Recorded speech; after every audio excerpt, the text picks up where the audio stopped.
We just did one with Jessie Lee. Jessie Lee, the porn star? Yeah. Yeah. Oh, yeah. She's always down. She's a sweetheart. Oh, dude, she is. Yes. And she's good at what she does, too. Just She's a pro? not gonna say I haven't looked. You have to support her, you know what I mean? Like, you're a good friend. You can't just let your friends do something professional and not support them, dude. I always support my friends. I mean, art is art, right? Exactly. She told us about smelly balls and stuff. It was crazy. We all have those. It's I true. have them right now. Well, I know I can smell them through the screen. Have you ever took a shower and cleaned your balls, and then immediately after you dry off, you're like, still ball smells. Yeah, still smells like balls. Yeah. Sometimes it doesn't leave. It depends how long you go. It's true. There's degrees of ball smells. It goes from like regular ball smell that everyone gets, and then they usually take a shower. Right. But on tour you get regular ball smell, Then salt and vinegar, and then tour balls. Right. and then doo-doo balls. Oh. Doo-doo balls. And then caca. Gouda, and then Swiss. Yeah, Gouda. A little monster after that, you know what I'm saying? There's definitely some cheese that builds up, you know what I'm saying? Exactly. Well, Yeah, when you could smell your nuts when you sat down. When you sat down and you could smell the air come up, you're like, oh my God. Like, waft. not good. There's so many podcasts at the beginning where I'm just rambling on about something fucking ridiculous, and I listen to it and I'm like, God damn it. Oh no, we're keeping the ball smells as the intro. That should be the intro. Because And now a show about new metal. if tour dudes watch this, they're gonna go, yep, I know that. Yeah. Hey, if you're new to the channel, hit the subscribe button. This week on the show, we're joined by ex-lead singer of Within the Ruins, Tim Goergen, and we're starting a series where we just riff about old school new metal Worship and tribute, nerd!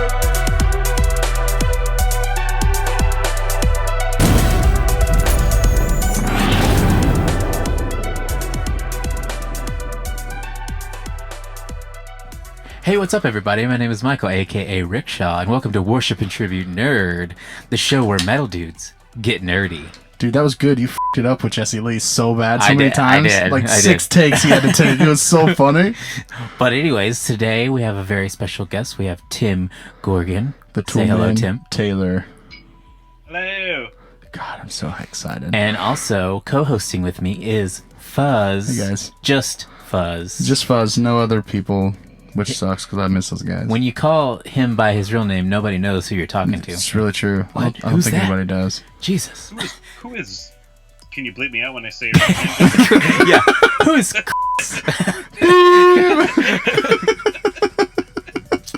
But yeah, today we're going to talk about some new metal. Tim's been hitting me up. He's like, bro, we got to get me, you, and Fuzz talk about some new metal.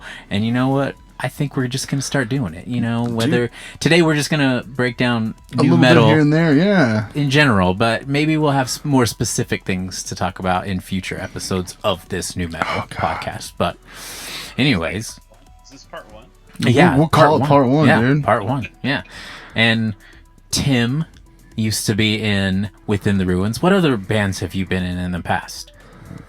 Within the Ruins, I'm most well known for it, but before that, I was in a band called She's a Liar.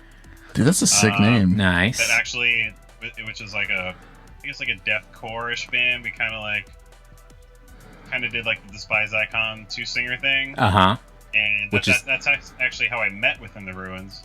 And we used to like trade tours and stuff, and that's how I got close with those guys. And, you know, push comes to shove, I wound up in the band. But before that, I was in a band called Archaic, and my high school band was called Rotten Pain. Ooh. Dude, that's a sick name. That sounds like a hardcore band. R.I.P. Oh my God. Rotten Pain, R.I.P. That's dope. I bet y'all had sick merch. Oh, dude. If any at all. We only had one shirt designed by my friend who is actually he's like a sick comic book artist now, actually. What? I've been looking for a comic book artist. You know that, right?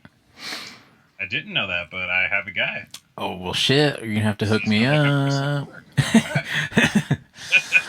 I mean, that depends if he likes doing shit for free until we can make money. You know what I mean? So. I mean, he ain't got shit going on right now. So. Okay, tight. Hook me up. I'll look it up. But yeah, Fuzz, what about you? I was in. God, the names of the bands like before all this was we had Backroad Gunslingers. Yeah, we talked about that on another episode. Backroad Gunslingers, and then we had The Last to Fall, which I still think is a dope name. I don't give a with fuck. with Roman numeral 2. It was Roman numeral 2. So Last to Fall. Yeah, dude. I actually watched that friendship episode where you guys were talking about your old band, so I thought it was hilarious. Yes. Yeah, that's dope. Was. Well, you were, and also you were in Surrounded by Monsters. And I was in, Surrounded by Monsters. Yeah. That's how we met. It is true. It is true. I was like, who's this guy that looks like kind of like me with the dreads when I used to have dreads? No, dude. We should be friends. We should. No, it's true, man. I think I don't remember when it was, but we started talking about Korn or something. It was just like, I fucking love this dude. He had dreads too. He used to have dreads too. Like, so it was amazing after that. Love at first sight. It was, dude, because anybody I can fucking just riff over every new metal band that I gush over still to this day is amazing. Hell yeah, dude. And, and I was in I Wrestled a Bear once, and I also was in Surrounded by Monsters you were in Surrounded by with Monsters Fuzz for a minute, a while. Before that, before we were Surrounded by Monsters, we were Because of Her. Yeah, I was there for about 3 weeks of Because of Her, and then we changed the name. Yeah. But that the funny part that always made me laugh is like we all had bad names at first, and like when we were trying to revamp it was like we're going from Because of Her, like this emo kind of thing, into Surrounded by Monsters. But then I look back on Fuzz's and it was like they went from Last to Fall to Backroad Gunslingers. I was like, dude. What? Dude, you know what? I'm gonna a real quick funny story. That's a Texas move, right? Yeah, goddamn right. It was between Backroad Gunslingers or Attacked by Tiger. Attacked by a Tiger is pretty cool. No, not by a tiger. Attacked by Tiger. Attacked by Tiger. Yeah. That Tiger Woods? No, but wasn't that's where my brain goes. Yeah. Wasn't Attacked by Tiger because of stretch marks? Yes, it was because of stretch marks. It looks like you. Because me and this other guy that I completely fucking hate to this day, he and I had stretch marks on our stomachs, and we would always say we got attacked by Tiger because it looked like we got tiger marks, and so that's how it came about. Right. You wouldn't know anything about that, Tim, Mr. Fit. Yeah, you're fucking fit and sexy, dude. Fit. Believe it or not, I got some tiger on my inner thighs up by my my man stuff. Prove it. Show it, dude. Show everybody your nuts. They're there. I got you. I used to going along with the new metal theme. I used to do a lot of aggressive inline skating as a youngster. Oh. In your Jinkos? So how was telling Jenkos, Dad you're gay? Was that back in the day? I used to skate everywhere. Dude, that's sick. Like, nice? From like May until October, every day with my friends. So my legs were jacked. And then I dislocated my shoulder at skate camp at Woodward. I don't know if you ever heard of Camp Woodward, dude? Yeah, I know what's up. Yeah. Went to Woodward for 2 days and dislocated my shoulder. Damn.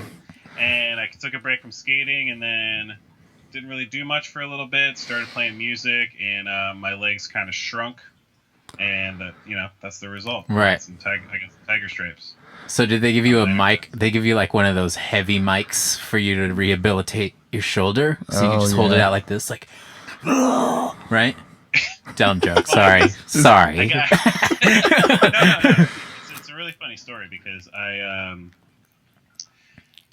dislocated my shoulder and then I started playing music and then I had surgery like in high school and then after high school I was playing a show with my local band and I went to do like a fist pump motion and it up. First song my shoulder came out. Oh, dude. Shoulder came out and it was like a packed crowd for like a local show. There was like 200 kids there for a local show. That's huge.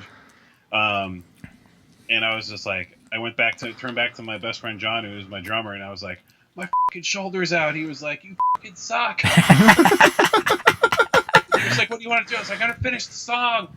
And I did, and then like paramedics came in, took me away, and then So you just you only did one song then? I only got one song in. My shoulder was out. Dude, that sucks. They were like, you can run into a wall and ram it back in like fucking Lethal Weapon style. Right. But I didn't do that. now when it comes out, because it came out recently, last time Within the Ruins toured with Suicide Silence, that happened, and I just rammed it against the wall and it went right back in. Damn, like Melly Gibson. Yeah. And I finished the tour with like a very injured shoulder. I actually remember that because y'all came through Dallas with that Suicide Silence tour, and you were telling me about all that. It was pretty sick.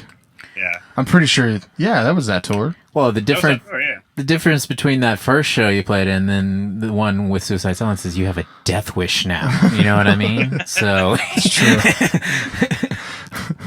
But yeah, let's get into some music, new bro. metal. You know what I mean? Christ. You know, like you were saying. You know, obviously the Slipknots and the Corns and all that stuff. But before we go, dude, what were some of your big influences, new metal wise? Like, Yeah. like growing up, like your new metal band. What was your go to? You know?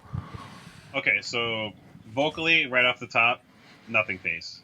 Yes. nice. Everyday Atrocity album and the Violence album are still to this day like vocally and sonically heavy as Yep. Yeah. like they stand the test of time. And the singer unfortunately passed away, not recently, but within the last decade. Right. But yeah, that was a big one for me. Nothingface. I still rock those records like heavy. And Skeletons was sick too, but not as good as the first two. Right. Right. I remember Nothingface, but I don't remember them now. I couldn't name you a Right. song. I remember back in the day, you know, during the whole phase of new metal, I remember getting into them, but now I cannot remember for the life of me any of the songs. You said the record Violence, right? The title track off that, isn't it called Violence? Isn't there a song called Violence? It's called Can't Wait for Violence. Okay. That goes so fucking hard. I heard it. Goes so hard. I heard it it came up on my Spotify playlist the other day, and I was like, babe, who the fuck is this? Like, I was freaking out, and then she was like, it's Nothingface. Like, oh my god, I forgot how good this band was. What the fuck? And so I started jamming it again after that, dude. They're so good. The first time I ever saw them, it was Spinecheck, Nothingface, Mudvayne, and Disturbed. Dude, Spineshank. Oh, That's man. another one. That's another one that's on the top of my list. Yeah. Dude, Ihatethescene and not Strictly Deal was all right, but the third one, what's the third one called? Oh, dude, you got me on that one. Shit, I I was can't into even the remember. first. I was into the first record, and that was about it. What was the one with that Beatles cover? That was Strictly Diesel. Dude, that's what a sick name. Yeah, that was like a band that brought in like the electronics to the. I don't know. I think Dope really brought the electronics into that. Dope was Dope. very underrated. Like, I saw Linkin Park and Dope in a club where like Dude, the capacity that's was so like sick. 350. Like that was the Dude. first time I saw Linkin Park. I was like, Linkin Park and Dope toured together. Yeah. But no, the reason why I linked Spineshank and Nothingface together was that tour with Mudvayne and Disturbed, because I was a freshman in high school, I believe, and I told my mom that I was sleeping at my friend's house, which I actually did at the end of the night, so I wasn't lying. that's Right. tight. Yes. Sorry, Mom. But me and my best friend John and Brendan went to this show. No one's parents knew. It was just like completely like rebel shit. And me and my friend John, like I was playing guitar at the time and he was my drummer. Nothing ever came of it. It was just us jamming. Right. Right. But that was just like that like blew our hair back, and that was just like one of those moments was like, shit, I want to do this. Yeah. Oh, dude, yep. I remember that show. I had the same show. Mine was Kid Rock, Puddle of Mud. Whoa. Dude, hold on. No, Rock's when Kid Rock was dope, because he had strippers on stage. Right. And it was before he went country, so it was Kid Rock. It was Puddle of Mud, which I was actually a big fan of Puddle of Mud. I'm not ashamed to admit that. I mean, And then They had their here- songs. That's before he ruined that Nirvana cover. Well, dude, he raped that Nirvana cover. Am I right? Dude, he raped that Nirvana cover. Yeah. there were so many people were cringing that day on the internet. Oh, dude, I watched it, and I got about 2 seconds in and was just like, nah, I can't do it. Like they probably put a cringe button next to the like just for that video. fucking hell. Cringe. But sorry, go ahead. But no, the other two bands was, of course, Drowning Pool with Dave Williams, which was... I got to see them before Dave passed away, which was awesome for me. Then these two were the fucking kickers. Coal Chamber and fucking Il Nino, dude. Two of the heaviest bands to ever walk the face of the fucking planet. I will fight anybody who says otherwise. Those two bands made me love music so much, more than seeing Korn or anything else. I just remember seeing that and was like, I got to do that sometime. At one point, I have to do this. Yeah. And it was so sick. There was a tour that my mom didn't let me go to, and I'm still mad at her to this day. God damn it, Mom. I'll tell you what the lineup was. It was Machine Head, Cold Chamber, Slipknot, Fear Factory. Jesus. That was the last time Slipknot would support a tour. It was on that tour. Well, there's 9 people, you gotta... Ever since then, they were headliners. I was Right. like, Mom, this isn't going to happen again. She was like, it's going to happen again. And I've seen those bands, Yeah. But after that, but not in that setting. It was like small club setting. Right. Yeah. 2 out of 4. Like, I saw Machine Head one time with It Dies Today. And they're one of my favorite. That's metalcore though, you know what I mean? But that's a whole nother conversation yeah. I would love to talk about. Yeah, It Dies Today though, live. It was trash. His vocals trash. Complete kind of trash. trash, you know what I mean? This is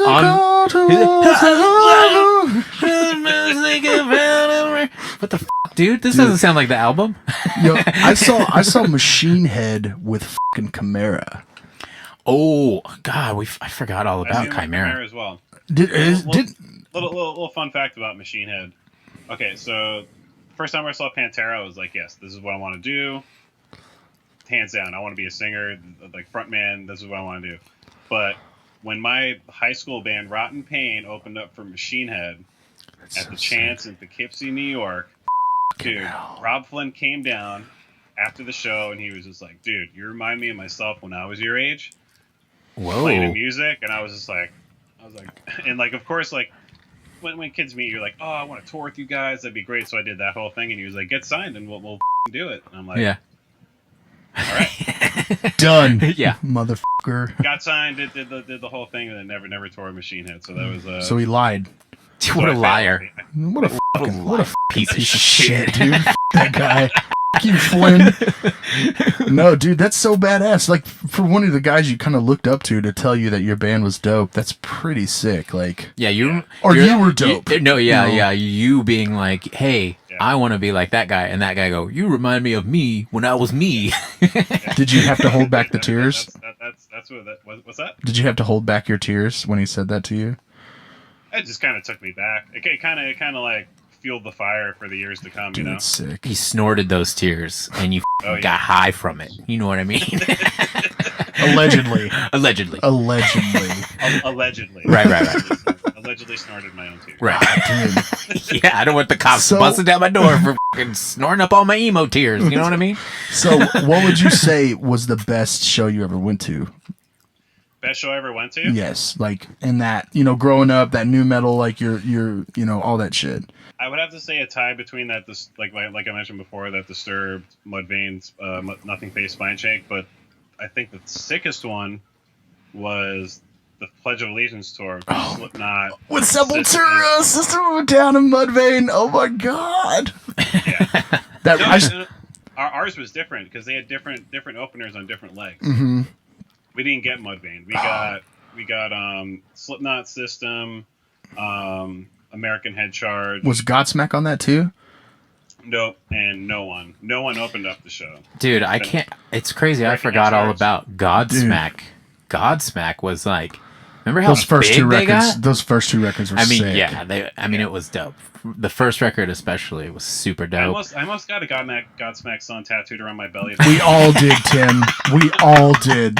I used to draw it on my stomach. Well, I was afraid, like, if I got it on the back right here up between the shoulder blades, like, my puka shell necklace might f it up. You know what I mean? Dude, my big ball chain necklace, bro. You're right. Oh, the big ball chain. Yeah. Dude, how many of those did you used to rock? You know you did. I rocked it. At one time, I rocked like 3. It was like oh hell yeah, like that. I had kickwares, I had Jankos, I had grind inks, which were the big ones.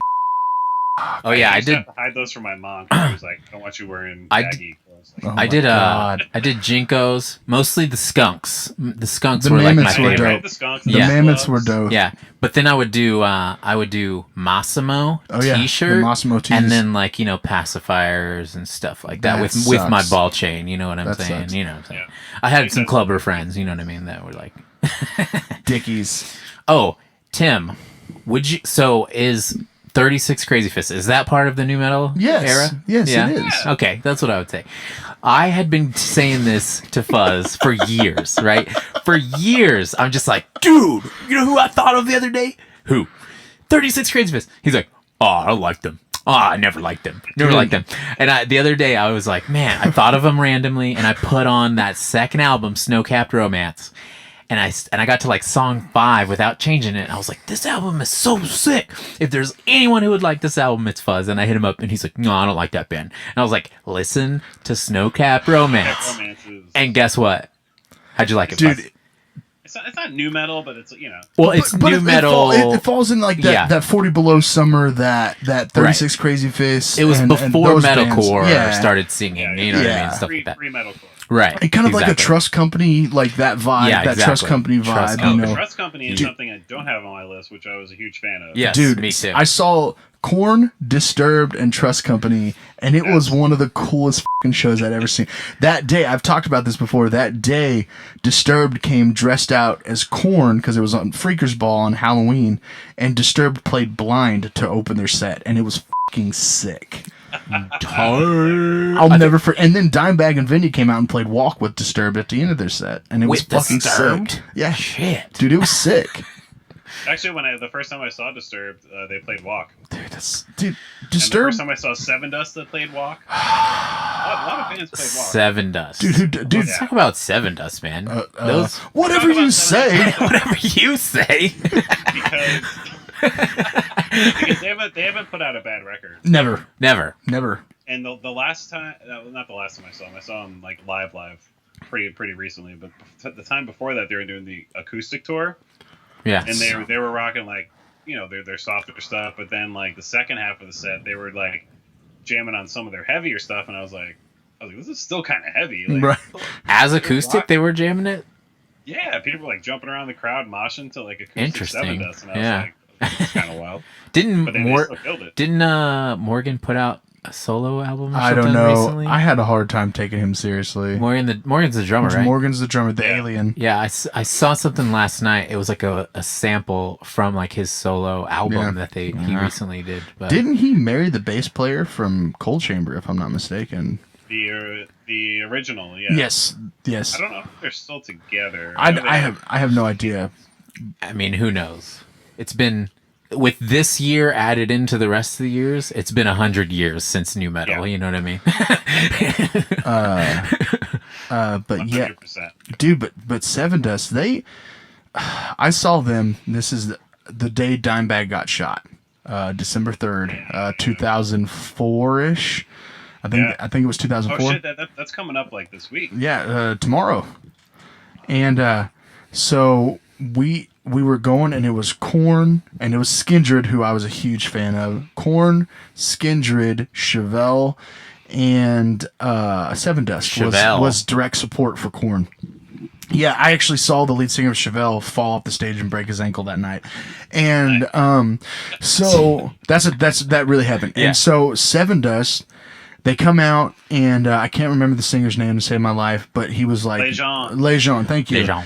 And he goes, Dimebag gave me these boots, and like he's in tears, and they were like these badass snakeskin boots, and then they played Walk, and like it was probably one of the coolest moments musically in my entire fucking life, because like it was so emotional. Like Dime just got shot, and it was, I respected that band. Like nothing they can do will disappoint me, because I respect the out of that moment right there. Hell yeah. Yeah, that's dope. I could talk about this all yeah. fucking night long. I mean, I would tell, like, I could tell it short. I'll tell the short version of me, being inspired by new metal, but I've told it on this podcast so many times, it seems never like. gets old. But we had, I had tickets. I ended up getting tickets to Korn, Rob Zombie. Sick and Twisted tour. And yeah, it was a Sick and Twisted tour, and it I was... went to that as well. Nice. That was my first show ever, and I was a freshman, I think. And we had a half day on Thursday, and then I jetted on Wednesday. I skipped school Wednesday, and then a half day Thursday, and then the show was Friday. And I went up to Wichita from where I live, which is a couple hours. Didn't tell anybody. Like, didn't tell my parents, didn't tell anyone, and my parents, my parents worked. Yeah. My parents worked at it was like a place where a factory where they make cable that would be shipped all over the U.S. or whatever, and so they worked from 6 p.m. to 6 a.m. anyways. So it was like it had to be obvious for at least one day where when I was gone, but then like the other time was like iffy, and so I skipped like 1.5 days of school just to like go to Wichita and like watch Korn. But then after Korn was Rob Zombie, and I was like, yeah, Rob Zombie's pretty cool. But then I saw the show and I was like, dude, holy shit. Best live show ever. But still, Korn's Korn's the main reason that I ever wanted to play in a band. Same. I wanted to do vocals originally, but guess what? We're kind of starting a new project just for funsies where I'm doing some vocals, so that's pretty fun. Yeah. I thought about you. I was like, once I get some demos going, I'm going to send it to Tim and see what he thinks. Yeah, got my attention. Nice. Well, dude, speaking of Korn, I know we're talking about like the deeper rabbit hole, but right. I went on a Korn rabbit hole, YouTube rabbit hole recently. I watched the movie The Head put out. Dude, it's so good. With him and his daughter. Yep. I knew that watching that me like almost cry. Same. That when he was have a daughter, you do, so I feel like that might have hit you a little bit harder. Dude, when he was talking about how flat broke he was after being like having 7 digits in his bank account and then being flat broke with zero money, like I got chills talking about it right now. Just the thought of it, like I fucking hated Head for him quitting. I really did. Like, I hated that man. But after I watched that, I was just like, okay, I fucking respect the hell out of that dude. Like, that's cool as fuck. Oh, my God. It's crazy that they had the members, like, interviewed throughout that time and kind of used it for... I don't know if they thought they were going to use it for that specific documentary or whatever. Right. But I thought it was cool. Dude, I thought it was cool. Yeah, if you haven't watched it, watch it. I have like not. The whole like his comeback and the Nothing documentary. Like they have like 5-minute episodes. Like I think it's like 4 of them. Mm-hmm. And then that leads up to like the live thing in front of like Man, I don't know, like 100 kids on the floor. I'm like, dude. Yeah. Dude, I do remember though, like whenever he like tried to make that big solo, so bad. Yeah, and it was like, and then you started seeing like big flyers on like the sides of the highway that were like, you come second or whatever. I am second. He was a whole big part of that movement. And then when the album finally came out, everybody was like, no. And then you never heard anything from it after that, I swear. What sucked for me, and I know you guys are Korn fans as well, what sucked for me is like, after Untouchables, it was really rough. Take a Look in the Mirror was cool, but you could tell that like everybody had like kind of tuned out, But then after See You on the Other Side, and it was just Monkey writing and no Head, it was like, man, this is bad. I like shrug your shoulders. Right, yeah. Right. I tried to listen to Take a Look in the Mirror. I tried to listen to dude, the song they put on Tomb Raider was pretty sick though. From Take a Look in the Mirror. Oh yeah. Okay, I got you. But it just still wasn't like I couldn't be like Korn is sick. At that point I was like, dude. So Tim, we did an episode talking about Korn's newest record a while back, like last year, and some dude. I watched it actually, yeah. And some dude got on to me and Mike. He was like, I'm sorry that you guys weren't Korn fans for the whole time. And we're like, dude, I would be embarrassed to be a Korn fan with the last 3 fucking records, dude. Like, I wouldn't tell anybody that I fucking was a Korn fan. But still, like, like the weird thing is about some of these videos that we've done, like embracing the return of like Slipknot or the return of Korn because these new albums were so sick. It's like we had so many people come on and leave in the comments like, nah, the best album is the Gray album, the Gray Chapter. Some dude told us the Gray Chapter was the best album. Someone said that other one, the All Hope Is Gone or whatever. They were like, All Hope Is Gone is the best album. I'm like, what? Like, it's not bad. No, come on, Tim. There's some heaters on there. There is. Psychosocial's a pretty dope song. Was dope. Yes, But aside from that, though, was there ever anything as good as Iowa or Slipknot? Like, let's be real. Definitely nothing they've put out will ever be as good as Iowa or the self-titled record. Period. Right. But I mean, yeah, that's when like we heard that shit and we were like, this just changed my life. Right. Well, and Korn too. Like I think the last two, right? The Nothing and Serenity of Suffering. That was the last one. The newest one with like the puppet strings or whatever. Yeah. I thought that one was so sick. That was the Nothing, but I'm talking about the one before that. See, I wasn't that into that. I wasn't that big into it. I thought I was like, hey, they're onto something good now. They're on their way back. Right. Well, then you were correct because I was really into the new album. The Nothing has front to back all six bangers. Right. But going back into the deeper cuts. Right. Let's for sure. Hit it. I'm gonna bring up a band that when I was first joined Within the Ruins, we were recording our second record, Invade, and this band got signed, and they played in the same town we were recording the album, and we went to see them. It's a little band called Taproot. Oh, yeah, dude, what is it? Was it Poem? Is it Poem? Yeah, Poem. That song is so sick. Yeah. That song is amazing. Oh yeah,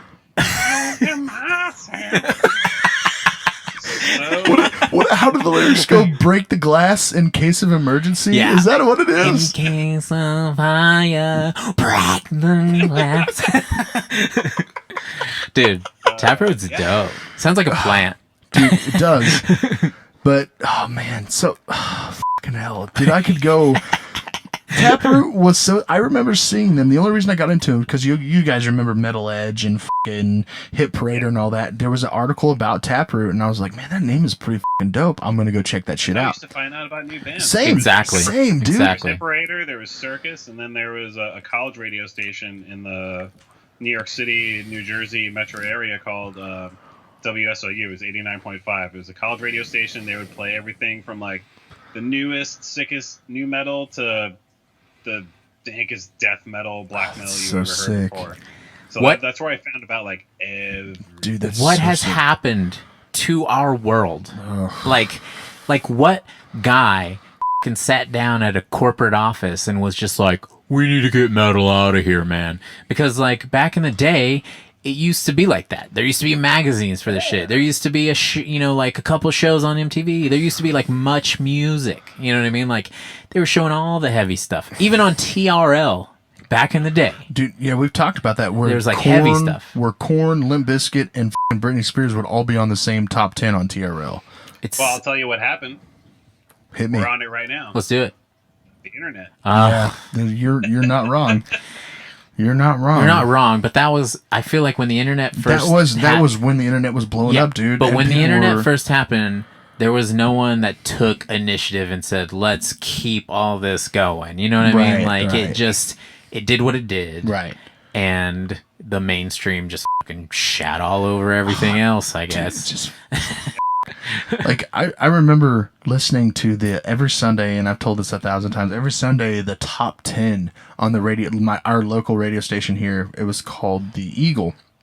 And one of the nights I would listen to it on Sundays after I went to bed, and it was like Incubus Drive, Korn this, Limp Bizkit this, fucking like bands like that you're just going, this is fucking sick. And then now you listen to The Eagle, and it's a fucking talk show radio station, you know? Like, it just sucks that kids, when we talk about this, because we're old, we talk about it all the time, like, kids are never going to understand. We're not old yet. No, Mike's old. How old are you, Tim? I think turning 36 in February. All right, dude, I'll be 34 in May, so I'm young again in this one. Yeah, I'm 37, I get it. I just look 40 because I'm unhealthy, and fucking terrible. Well, I'm 35 right now. 35 right now. Okay. Oh, okay. You're still calling me out. Okay. But like, you know, the kids will never understand, and like saying that makes me feel old, but the kids will never understand what we had to go through to find this new music and be like, because we had to commit to that record. We couldn't just go sample a song. We had to commit to buying that fucking record. And if the whole record sucked, it sucked because you were bummed out. You spent $20 on a fucking shit record. Yeah. I used to go to like bands that I would like. I used to go to Sam Goody or Tower Records, and I used to reserve the record before it came out. I used to pay like a $10 deposit. Yeah. So when it came out sick. and people were buying it off the shelves, my copy was reserved. Right. And you used to get like a poster or something like that, right? A T-shirt along with it. But it's funny to think about. It's very easily accessible because you could just do it from your computer and get pre-orders. Still, right. Cool. But imagine back then though, when you go to Sam Goody to reserve your record, and you put $10 down. Like someone just wrote on a card that was like reserved record, $10 paid, and then they slipped it into like some like sort of file cabinet, and they kept it there. yeah. It's ridiculous to think about, honestly. Because now you're on index cards. Index cards, yeah. Yeah. And another thing that people will never understand, fucking DVDs, man. Yeah. DVDs. Yeah, or you know, like the like not even home DVDs, DVD. like Yeah, like like tape, home music like the DVDs, Like yeah. the Pantera home video. Yeah, Yeah, the Pantera or right. Korn or Slipknot. Welcome to the Neighborhood. Dude, Yeah. Who Then Now? Slipknot Welcome to the Neighborhood was like a 20-minute long cassette tape. Yeah. And it was like huge back then. Oh, you know dude, what I mean? I Like, still have it. I still had it. it's orchestrated madness. I don't know about you guys, but at my local Sam Goody, there used to be like a what's considered now is like a web zine. Mm-hmm. It used to be like a cassette tape that you buy. It used to be put out monthly. I forget the name of the company, but they used to showcase like obviously like the bigger metal bands, and then they used to have like not local but like up and coming band like features. But it was a cassette tape that you would buy, and it was like interviews. It was like watching like a YouTube channel pretty much. But you would buy it on a cassette. Yeah. My God. So fucking weird. I wish I remembered it. Dude, but that's what's crazy is like that's how we had to do shit. Yeah. You know what I'm saying? Like, I mean, like, to you know, when we were growing up, our parents were like, you know, guys, you know what fucking music is, right? Yeah. Right. All you find shit like.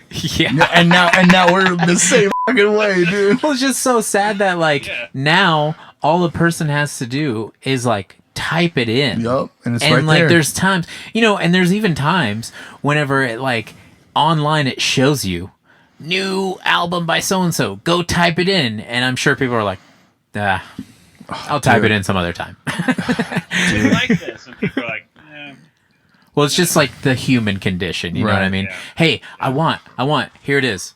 Okay, I want dude. something else now. You know what I mean? Give me something else.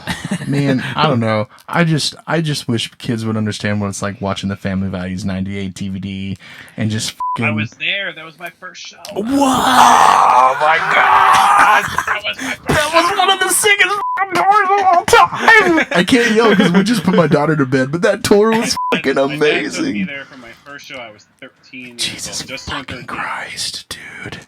You got to see Ice Cube. You got to see No, fucking. Ice Cube was not there. He didn't do that one. Oh. So Did it you was get to see different. It was Incubus? different. So, yes. That's sick. That's so sick. It was Korn, Rammstein. Limp Bizkit didn't play because Fred Durst was sick. Oh, Apparently- God. Apparently he was sick. So it was Korn, Rammstein, Incubus, Orgy. Fuck, I love Orgy so much. Orgy's That's how I so found good. about Incubus, and I bought the Science album, and that album still holds up. They all do. Not ashamed. Science is sick. Science was amazing. The Fungus Among Us is amazing. Enjoy Incubus Yeah. is amazing. And fucking Make Yourself is incredible. Make yourself. Hey. Hey, Morton Blue is actually really good too. Yes, dude. Yeah. I'm a huge Incubus Yeah, fan. yeah. I'm a huge Incubus fan. So like, I'm also a huge 311 fan. So, same. I'm really bummed about that tour that got canceled Yeah, me too. because I was going. I had tickets. And like another off the beaten path. Another band that I recently got into that's in that same vein is Revolution. Revolution, right? Revolution. Dude, that sounds sick. I've heard it before, but I've never checked it out.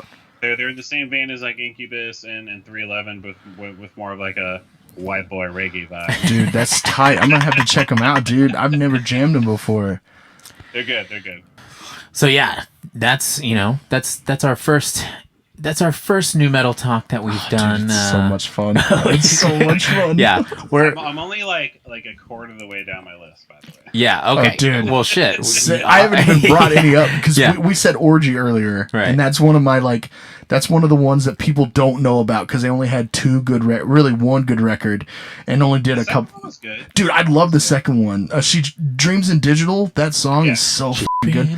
But anyway, end it. And we'll save it for the next one. Anyways, Tim, what do you think? I was thinking about actually changing the name of my podcast and just changing it to Nerding Out with Rickshaw. That way we could talk about whatever the f- we want, and then, people don't get confused and think it's about church or something, because worship and tribute nerding out with Fuzz and Rickshaw, dude, because I feel like that's but the thing is, other people, other people come, other people get involved. I know, it's cool, but I edited it all. So Tim said that I should be on every episode. So I feel like it's true.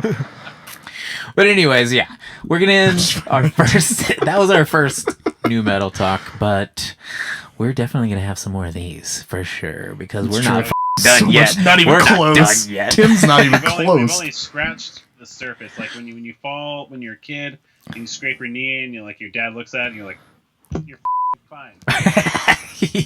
Pussy, get up. Go play. But thank you, Tim, for Thank you so being much, Tim. involved. And I love you so much. It's stupid. hey, and if you think it's a good idea to change the name, or if you like what we're doing, or if you have more I think you suggestions should change on the what, name. or if you have more ideas on what we should cover, new metal or metalcore, whatever, hit us up at worshipandtribunerd@gmail.com. Change the name. See you later, nerds. Bye, guys.